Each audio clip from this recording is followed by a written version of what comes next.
rights defender has been released from prison after serving a 2-year jail sentence. Nabeel Rajab says he was held in dire conditions and subjected to abuse, including being placed in solitary confinement with a dead animal and kept almost naked. After his release on Saturday, he was welcomed by hundreds of supporters and paid a visit to his mother's grave. Rajab says he's shocked at how much the rights situation in Bahrain had worsened during his time in prison, but he insists he will continue to struggle against discrimination. Now, to give you a better idea of what he's been through, let's take a look here.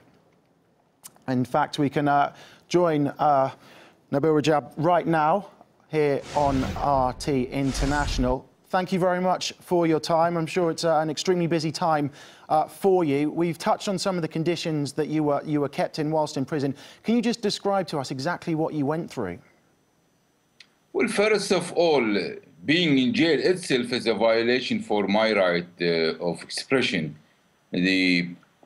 Putting me in jail for the past 2 years, trying to distance me from my people. In fact, I was kept in isolation in the past 2 years. I was not kept in a proper jail, as with the other couple of thousands of political prisoners.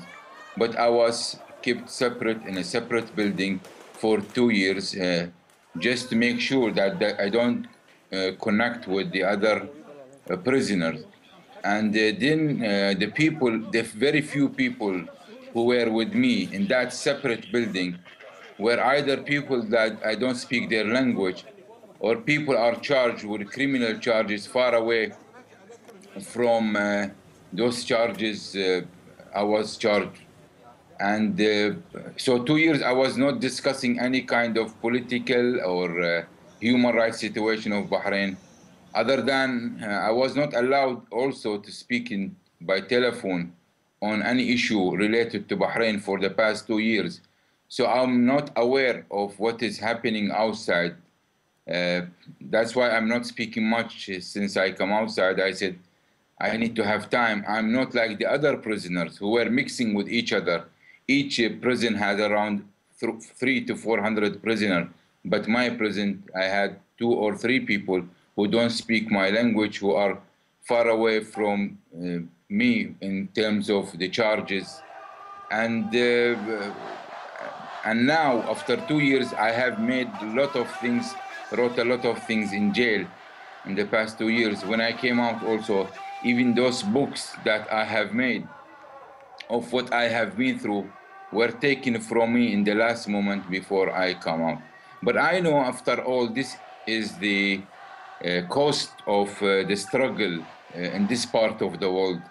And I'm planning to continue my struggle, no matter how much is the cost, knowing that all countries that having freedom and democracy today, there was some time before people have faced such circumstances, and the cost has to be paid. Maybe some people, specific people, have to pay this cost to achieve democracy, justice, and human rights. And I am one of many people in this country willing to pay more cost for my nation, for my second generation, to have democracy, justice, and human rights.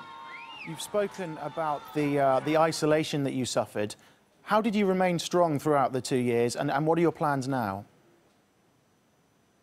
The belief in the cause that I'm holding, the belief in the values that I'm fighting for keeps me going.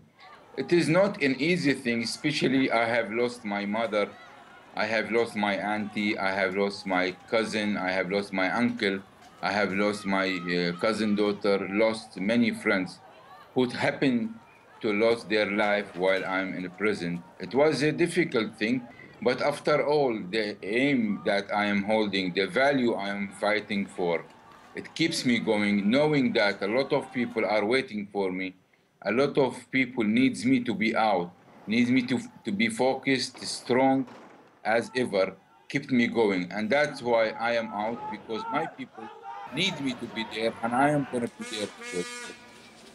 Emotionally, it's obviously been very difficult for you. How were you treated in prison physically? Well, physically, I wouldn't say I was treated bad, but mentally, disconnecting me, even by telephone, to speak with my family in any issue. That was very difficult thing. Me, physically, maybe I was tortured once only, but I have witnessed other people being tortured in front of my eyes. And I have seen people being tortured by police, bleeding and all that. And I made a lot of noise while I'm there. I reached my complaint to United Nations, and they finally told me that they are complaining about those accusations, not yet knowing how serious is their investigation. But I have witnessed other people being tortured. So what sort of situation have you come out to in Bahrain now? What's the situation like in the country as we speak? Well, unfortunately, as you see, situation has become worse in Bahrain. Violence is erupted everywhere. The day I went inside jail, there was no such violence.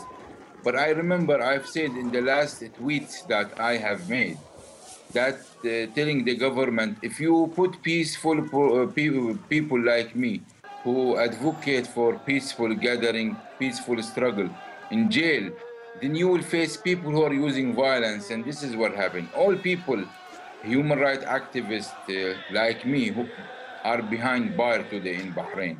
And that's why you see this kind of violence. Situation is worse, and the gap between the political power and the people is wider. The solution looks more complicated today. Ruling family have no will to change that situation, to have a proper and credible dialogue with the opposition.